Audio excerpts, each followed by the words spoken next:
We're sitting here with Melinda, and we did stem cell therapy with Melinda for plantar fasciitis, and she's had a really great experience, and we were just discussing what's happened over the last couple of months. So Melinda, if you could just kind of comment on a couple things you were just sharing with me.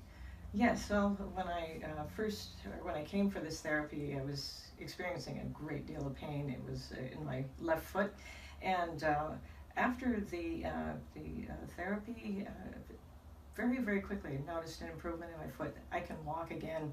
Most of the time I don't even notice any pain, and if I do, it's because I've really, really stressed it out, but it's gone away. So that's fantastic. So you'd recommend this to others? I absolutely would. All right, well, thank you. I appreciate it.